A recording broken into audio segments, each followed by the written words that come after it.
I'm Robert with Knowmium, and welcome to the second version of the top annoyances in Zoom. We did this video about a month ago, and some things have been updated and changed by Zoom, getting rid of some of the problems in our first version of the video. This video is not meant to be a dig at Zoom.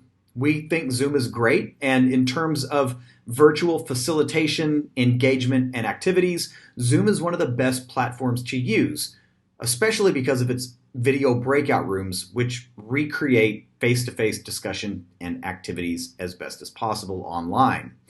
But we hope by reviewing these annoyances, not only maybe Zoom becomes aware of them and fixes them, but mainly for other people around the world using Zoom who find these annoyances know that they're not alone.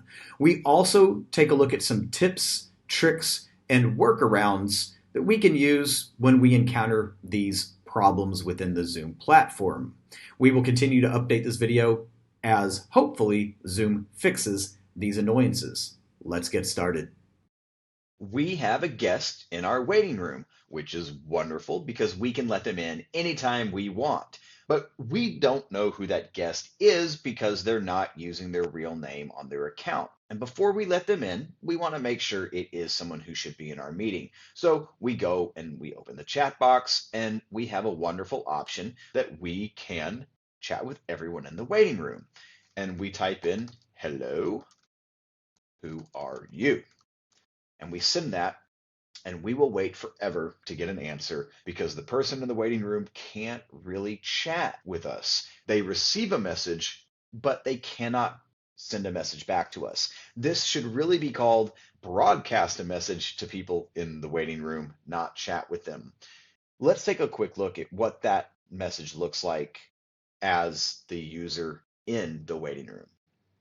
Here, a participant is in the waiting room and the meeting host wants to chat with them. The meeting host can send them a message, which will pop up on the screen, but there's no way for the participant to reply to the host. The Zoom app does not have any volume controls for the Zoom app itself.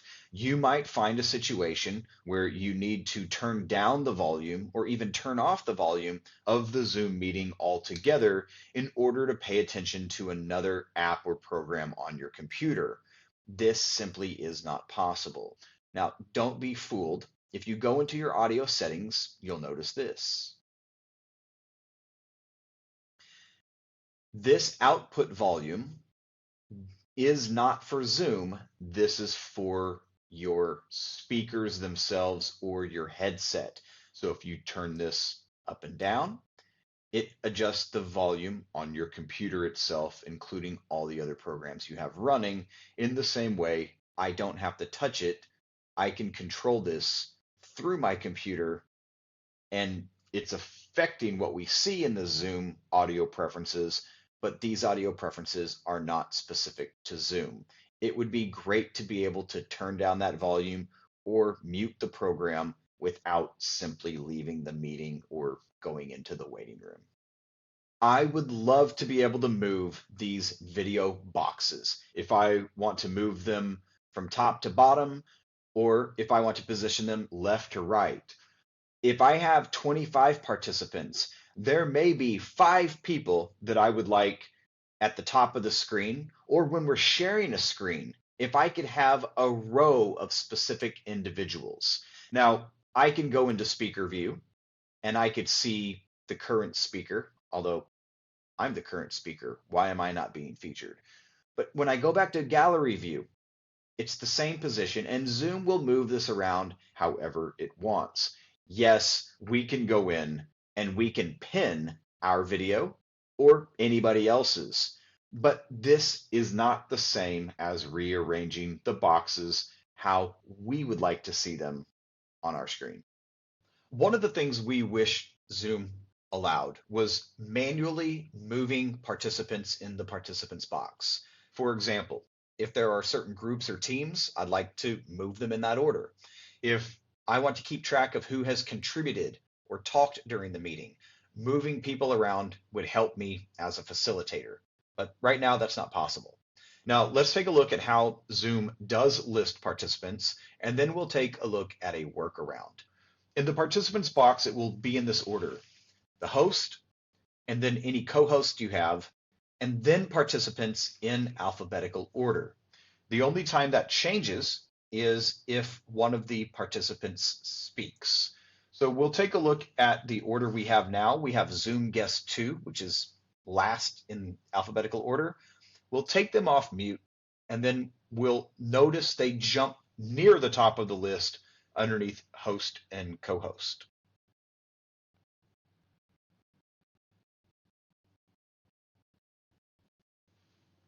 So Zoom picked up their audio and it moved them to the top, which is actually a nice feature to see who is speaking, especially if we're dealing with maybe 50 or 60 participants and we can't view all their video boxes at the same time.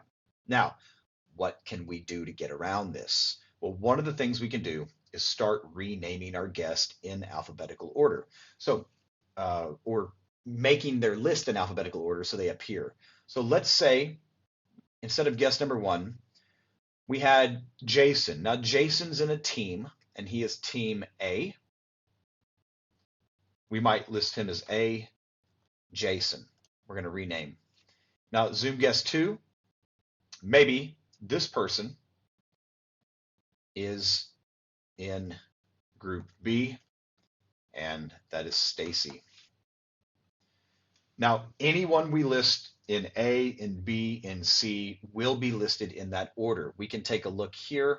If we rename Stacy as A Ashley, that comes before A Jason.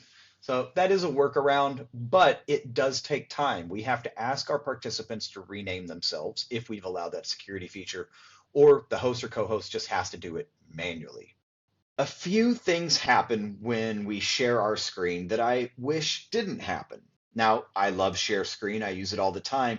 But whether we're sharing our full screen, a portion of the screen, a specific window or app, or a whiteboard, there are some annoyances. Now, we're going to take a look at this in 2 different ways. Let me bring over the settings box. In your general settings, you can choose use dual monitors or not. I'm first going to leave this unchecked. No dual monitors right now. I do have dual monitors, and how Zoom puts windows on the screen will be affected if you're using dual monitors, whether you have your settings option checked or not. Then we'll take a look at what happens when we check this box. So I'm using dual monitors, and I'm not telling Zoom I'm using it. And let's see what happens when I share something.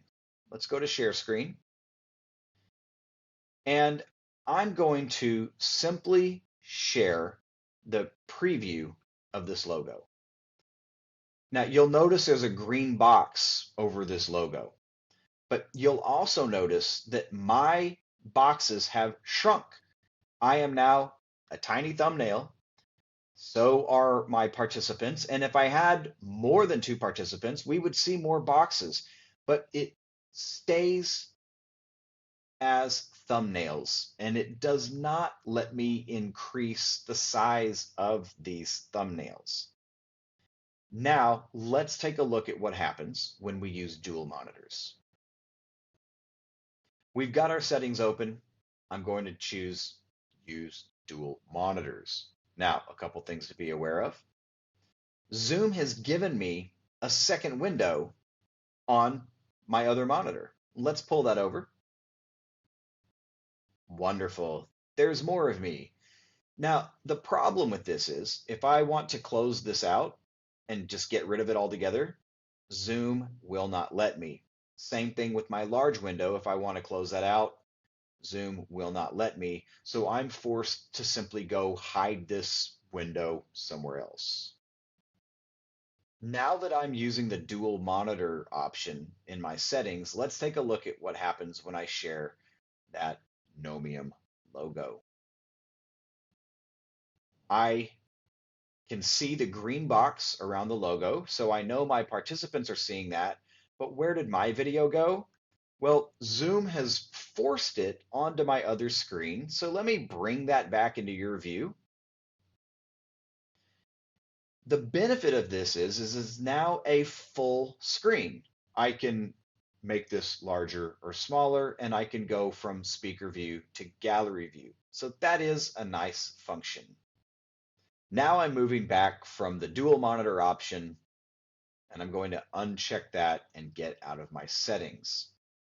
The next annoyance with sharing our screen happens when we want to share a portion of our screen. When we go to share screen and we go to our advanced options, there's portion, which allows us to draw a box.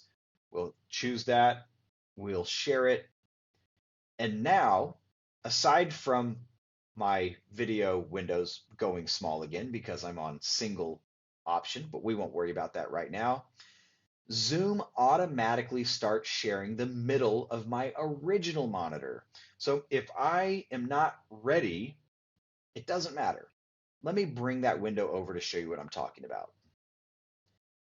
This is the window that appeared in the middle of my original monitor. It was not on the second monitor, and I didn't have an option to choose which monitor it would appear at or what size it should be. So it automatically shows the participants whatever is in the middle of that second monitor.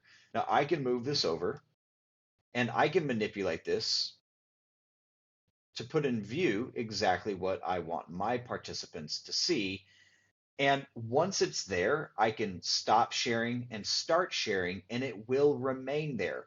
So if I'm going into a meeting before my participants and I know I'm going to share a portion of my screen, I may need to arrange that exactly as I want it because there is no second "are you ready yet" option.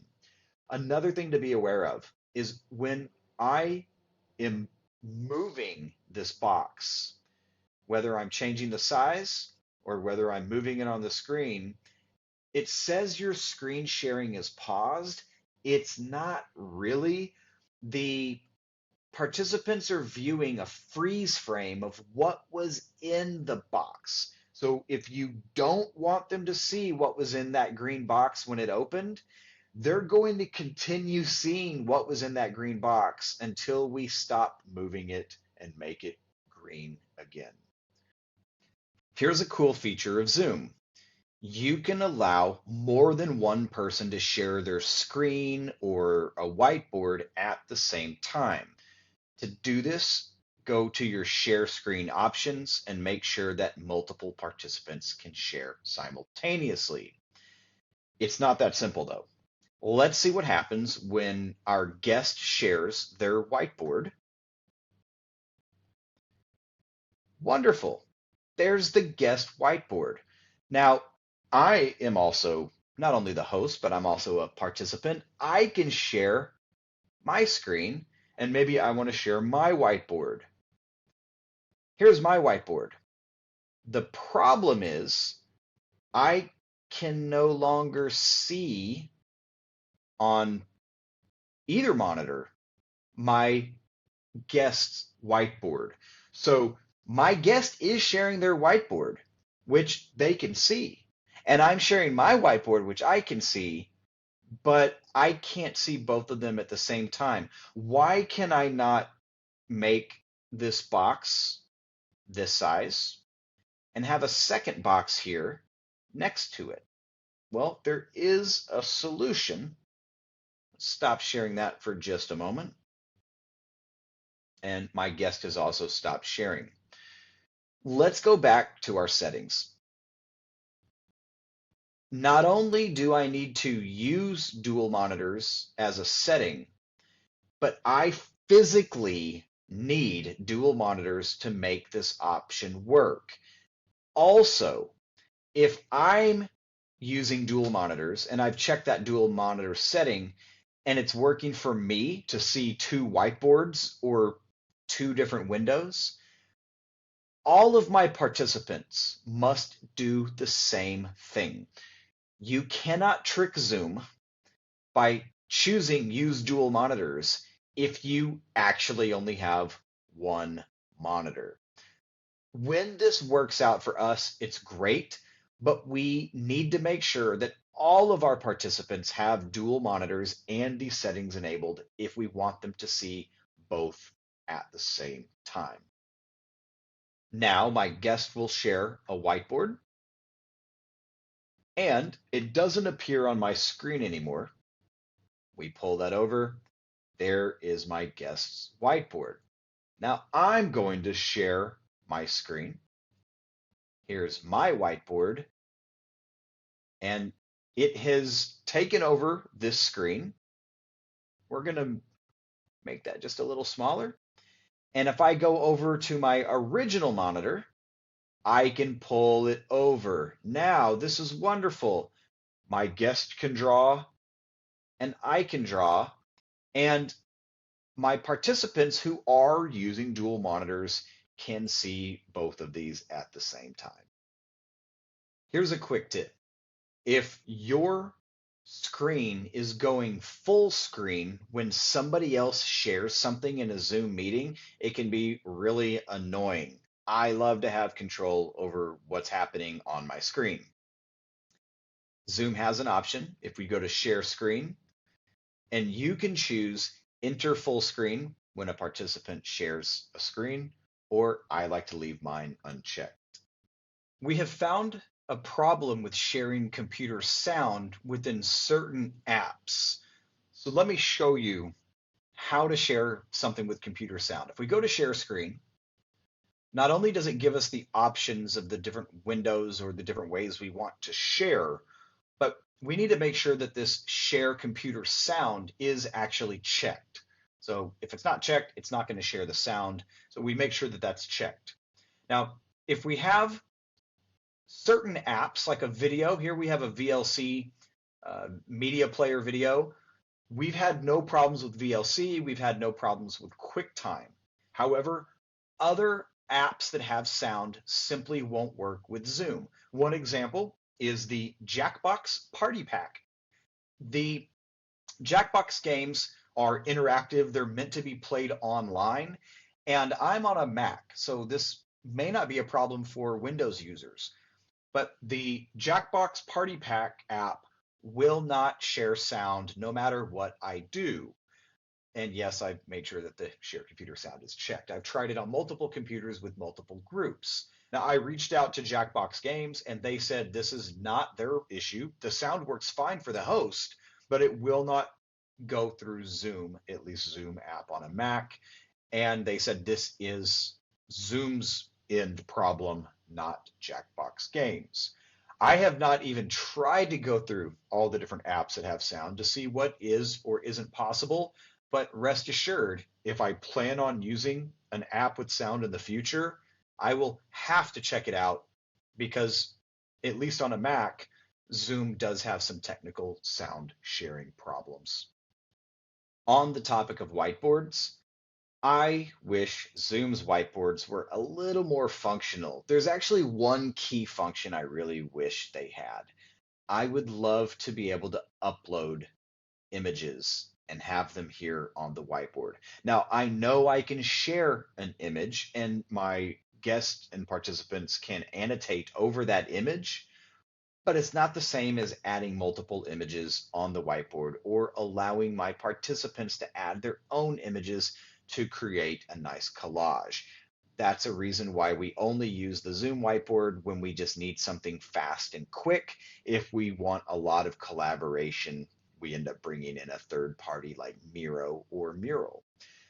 Another issue with whiteboards, if you're in a breakout room and your breakout room has a whiteboard, it doesn't save.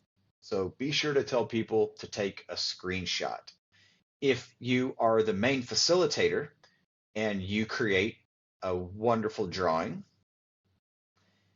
and you stop sharing that, when you go back into share mode, it will still be there.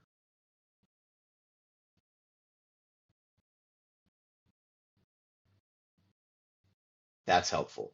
But if it's in the breakout room, forget it. Let's talk about one of my favorite features of Zoom, the video breakout rooms. getting people to engage, to talk, to do activities in small groups is wonderful for facilitating and training. The Zoom breakout rooms have a lot of options. We recommend exploring those, playing around with those, seeing how they work.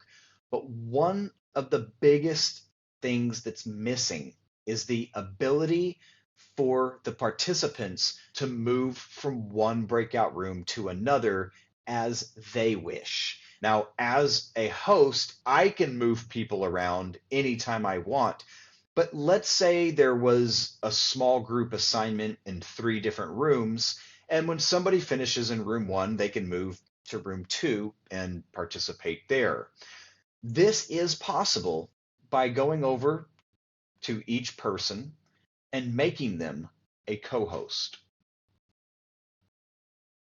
Now, a few problems with this though.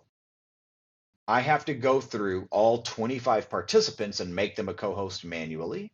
Or if I have a producer who's already a co-host, they can help me out with that. So it's a small problem. The bigger problem is that giving everybody co-host permissions gives them all of the co-host permissions. So if we're working with a group and we're not sure if we trust everybody, this really isn't a viable option for flexible breakout rooms. Yes, there's third parties that we can bring in and other websites that create this, but we don't like to leave the Zoom platform if we don't have to. As mentioned before, Zoom's video breakout rooms are excellent at getting small group discussion, engagement, and activities. But one of the annoyances is that only the host has the ability to create and edit those breakout rooms. Co-host might be producers helping answer questions, helping participants at any point in the session, but also it would be great if they were able to arrange and edit the breakout rooms so the host can continue hosting, continue speaking and facilitating while the work is done by the producers as a co-host role. So let me show you exactly what I'm talking about. Right now, I'm the host, and I'm going to go here to the breakout rooms, and I'm going to make 2 breakout rooms here. And I only have 2 guests, so no problem there. We're going to put each of them in one, and not only can I edit all of this information, but I'm going to go ahead and open all those rooms. Now, my guests are actually out in their own breakout rooms now. Now, I, as the host, I'm in the main room, and if I go to my breakout rooms window, I can join any of the breakout rooms, and I can choose to move guest 1 into any other breakout room. I can also broadcast a message. We're going to close all the rooms, and now let's take a look at what happens when I am a co-host and not the host. Now I've made guest number 1 a host, and I did not by default become a co-host, even though I was the one hosting this meeting on my account. The new host, guest number 1, had to manually make me a co-host. So if you start playing around with these functions, be aware of how much power you're actually giving that new host. Fortunately, guest number 1 did make me a co-host. Now you'll notice as a co-host, I don't even have the breakout rooms at the bottom of my toolbar. I had deleted those rooms. They're not even open yet. So as a co-host, I can't be working as a producer on the back end, getting all of these ready for the actual host of the meeting. It's actually a really big limitation if we have a lot of participants and time is of the essence. So the host, guest 1, will now make breakout rooms, and they still do not let me have the breakout room option at the bottom of the menu. So what's going to happen is I'm going to be forced into a breakout room by the host. Now I'm in a breakout room, and yes, I'm alone. It's a sad, sad day. But once the host forces me, or at least allows me to choose to go to a breakout room. Now, as a co-host, I have the breakout rooms box. Problem solved? Not at all. Take a look. I can now leave this breakout room and join another breakout room. So by leaving, I can go to the main room. By joining another room, I can go to that other room, but I still don't have the option to edit the rooms or even broadcast a message that I, as a co-host or producer, might need to send. Now, the problems don't stop there. Yes, I can join breakout room 2 or 3 or 4 or 5, but what happens if I go back to the main room? In order for me to freely move to other breakout rooms, I have to then come back to room number 1 first, wasting time and confusing and disrupting everybody that is already in breakout room having conversations or an activity. Let's take a look at what that looks like. We'll leave and then we'll go back to the main room. And now I'm back in the main room as a co-host, and the other guests are still in the other breakout rooms. Now, watch what happens when we open the breakout rooms panel. Again, I can't edit, I can't broadcast a message, and my only option is to go back to my original breakout room. I can't go and join breakout room number 2 or 3 or 4. All I can do is join breakout room number 1 and then go to breakout room 2, 3, 4, 5, 6, 7, what have you. This lack of control for the co-host is a major issue, and it's one of the top ones we really need Zoom to fix, especially for those of us facilitating large groups and having co-hosts and producers at the same time. Another thing with breakout rooms, you'll notice that I have intentionally popped out the participants box, and I've created a chat that goes at the top from A down to Z with that last line here. When we return from breakout rooms, Zoom often does not put the boxes back where they belong, where I had nicely arranged them, and often the chat box does not end up at the last line. Now, in your settings, there are options for what to show in the chat box. For example, the last message or the last unread message. But no matter what's chosen in those preferences, when we come back from the break rooms, my chat box is often somewhere up here in the middle, and I have no idea why, forcing me not only to move it again, but to scroll all the way down to find the actual last line. Let's go to some breakout rooms. Now, I've joined a breakout room, but it's put it on my first monitor. Let's move it back to where I had it. Let's pop out that chat box. Hey, here we go. It is at the very top instead of the middle, which is not as annoying as being in the middle. So that's a bit of an improvement since it helps us at least know where we are. Let's now leave and go back to that main room. I've left the breakout rooms. I'm back in the main room, and again, I'm going to move my boxes back to where I want them. Let's open up that chat box. Hey, we're at the beginning again, but honestly, I want to be at the end. I do believe if this chat was much longer with more participants, it would repeat the problem of being in the middle. Let's see how our participant box is. Oh, participant box also opens up back on my first monitor. We're going to bring that back over.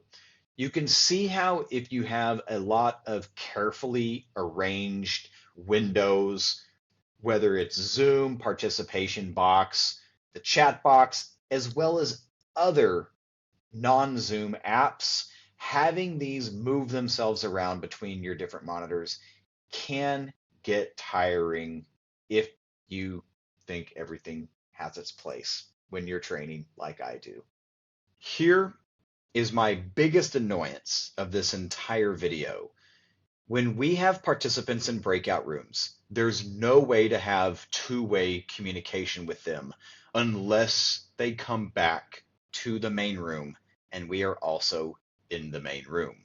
And depending on your breakout room settings, you might not even allow your participants to come back to that main room.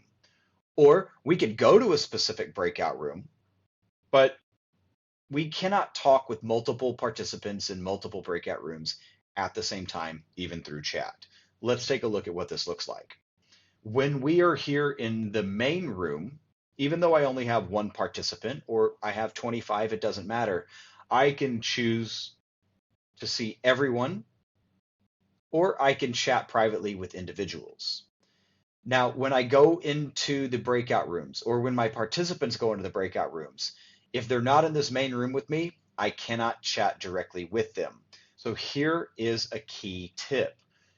Any instructions, any links, any files, or any information that those participants need in their breakout rooms, put it in the chat box before you send them to the breakout rooms, and tell them to open the chat box once they're there. You might also remind them that if they chat in the breakout rooms, it will only go to the people in their breakout rooms. So we'll put in here breakout instructions, and that will continue to exist later. We'll go ahead and open these rooms.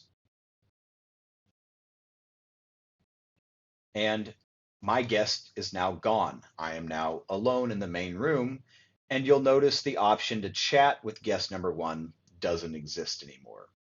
What can we do except for going into the breakout room? We can choose to broadcast a message. Now, as the host, I don't get to see that broadcast message, but it does go to all of my participants in all of the breakout rooms. Let's go join guest number one in their breakout room. Here I am in breakout room one with my solo guest today, and you can see at the top of the screen where it says breakout room one. If we open up that chat box, the breakout instructions are still there, which is wonderful.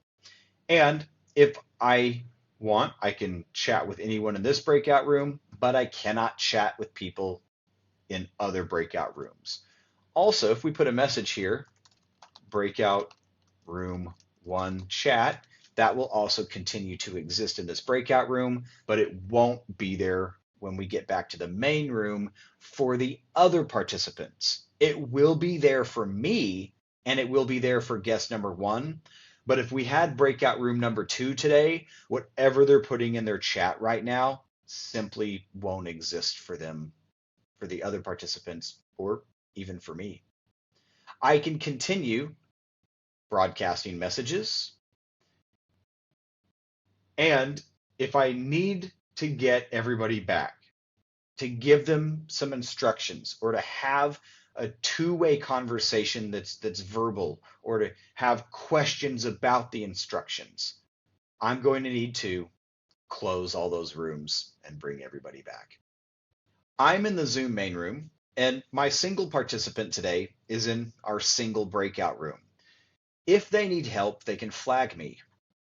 This box pops up, and it lets me know who has asked for help in which breakout room, giving me the option to join that breakout room directly or later if I want to. This is still not two-way communication, and the guest does see if I've chosen to help them later or not. There's one more technical problem that we found with the breakout rooms in Zoom, and that is something that I'm not even going to try to recreate right now, because sometimes it happens and sometimes it doesn't. When we're facilitating large groups, we've noticed that if somebody leaves the call, maybe they had a tech problem, maybe they had to take a private conversation, but they rejoin the session. Sometimes we cannot add them to breakout rooms that already exist. So imagine if we have 50 participants. It's quite common somebody has to leave and come back, or somebody's just joined the session late. And if we have our participants in 10 different breakout rooms, and I'm the host and I have somebody come into the session, it sometimes doesn't allow me to send them to a breakout room or assign them to a breakout room. So they're stuck in the main room with me, which might be good for catching them up on what's happening. But if I'm working on preparing the next activity and I don't want anybody in that main room, it forces me to either be distracted or I've got to send that person to the waiting room, leaving them with really nothing to do except wait. In closing, as I started this video, I'm not here to bash Zoom. I'm here to point out little annoyances that maybe could be cleaned up in the future. And if you find some of these little annoyances, know that you're not alone. You might have even found some that I haven't yet. I would like to end this on a serious note. Tech support and customer support at Zoom is honestly their biggest problem. I have questions that I've asked 2 months ago that have received no replies until coincidentally today. I got two replies and they were not answers to my questions. It was a form email sending me to their webinars, sending me to their FAQs, sending me to their new Zoom releases. And that's all great information. But if I have a specific problem that I need help with right now, there's not a lot Zoom's helping me with, or anybody else for that matter. We hope, though, like all these annoyances, that gets cleared up in the future. Happy Zooming, and thanks for listening.